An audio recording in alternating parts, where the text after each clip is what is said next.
নমস্কার বন্ধুরা, কেমন আছো সবাই? আশা করি সবাই ভালো আছো। তো আমিও ভালো আছি। আজকে একটুখানি বন্ধুরা দেখো কোথায় গিয়েছিলাম, একটু যাদবপুর গেলাম। আমার বোনের বাড়ি যাদবপুরে। তো এই বোনের সাথে একটু দেখা করতে গেলাম, একটু দরকার ছিল। তো আমার বোন একদম যাদবপুর স্টেশনে দাঁড়িয়ে ছিল।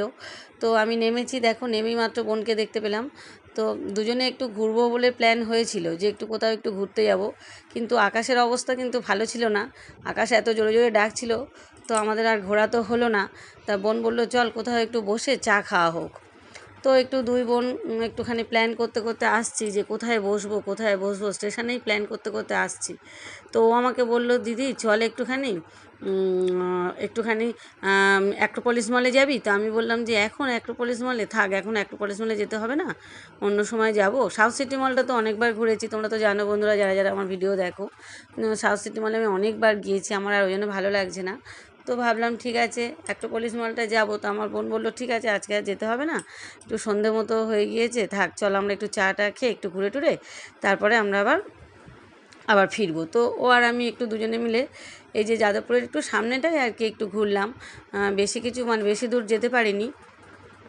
ওই সামনেই দেখো বন্ধুরা একটা ওই আম পান্না করেছিল, যে আম পান্না মানে কাঁচা আমের আর পাকা আমের। তো বোন হচ্ছে পাকা আমেরটা ভালোবাসে, ও কাঁচা আমেরটা পছন্দ করে না।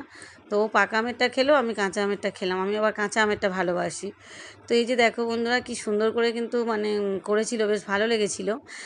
আমি তো একটু আম পান্না খেতে ভালোবাসি, তোমরা জানো, আর কাঁচা আমেরটাই বেশি ভালোবাসি। তো আমার খুব ভালো লাগলো, বেশ দুর্দান্ত কিন্তু করেছিল। তো এক গ্লাস করে দুই বোন খেলাম। তো খেয়ে একটুখানি কাছাকাছি একটু ঘুরলাম, ঘুরে তারপরে হচ্ছে পাশেই দেখো বন্ধুরা 20 টাকা করে নিল, এক গ্লাস 20 টাকা করে নিল। আমি প্রথম ভেবেছিলাম হয়তো 10 টাকা করে নেবে, কিন্তু না, 10 টাকার যা গ্লাসের সাইজ বন্ধুরা, সেটা তোমরা দেখলে হেসে ফেলবে। এক কাপ চায়ের থেকে যেমন হয় তার চেয়েও ছোট্ট একটা গ্লাস, সেইটা 10 টাকা করে, আর এটা 20 টাকা করে। তো এটা একটু বেশি ছিল। আর এবার দুই বোন আবার হাঁটতে হাঁটতে গিয়ে আবার একটুখানি বললাম যে চল একটু চকোবার খাই, চকোবারটা খেতে আমি খুব ভালোবাসি। তো এই যে দুই বোন দুটো নিলাম, দুই বোন এটাও 20 টাকা করে নিল, দুজনে দুটো নিলাম। তো এই যে চকোবার খেলাম, কিন্তু একটু মোমো খেলে ভালো হতো, কিন্তু আকাশের অবস্থাটা ভালো ছিল না বলে তাড়াতাড়ি করে চলে এলাম। একটু মোমো খাবো ভেবেছিলাম। তো বোনও বললো দিদি আজকে একটু তাড়া আছে, আজকে খুব একটা বেশি ঘুরতে পারবো না। তো তারপরে আমরা যাদবপুর স্টেশনে এলাম, ফিরতে হবে এবার। তো লক্ষ্মীর ট্রেনটা পেয়ে গেলাম, 6:30টার ট্রেনটা। তো বন্ধুরা দেখো কি মারাত্মক পরিমাণে ভিড় হয়েছে, দেখো দাঁড়াবারই জায়গা পাচ্ছিলাম না, এত চেপে গেছি, এত ভিড় ট্রেন। তা আবার রবিবার যে এত সাংঘাতিক ভিড় হয়, এটা আমার কোনো ধারণাই ছিল না। আমি দাঁড়াতে পারছিলাম না, চেপে পুরো আমাকে ঠেসে দিয়েছে একেবারে। আর এখানে দেখো এই ভিড়ের মধ্যেও একজন আমাকে চিনতে পেরেছে। সে আমাকে বলল, দিদিভাই তোমাকে আমি চিনতে পেরেছি, তুমি ফেসবুকে ব্লগ বানাও।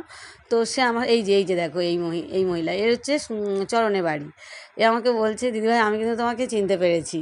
তো বলে আমার সাথে কি সুন্দর কথা টথা বলছে, দেখো ফেসবুকে ও আমাকে দেখেছে, আমার কোনো ব্লগ দেখেছে হয়তো, বা আমার রিলস দেখেছে হয়তো, ওর ভালো লেগেছে।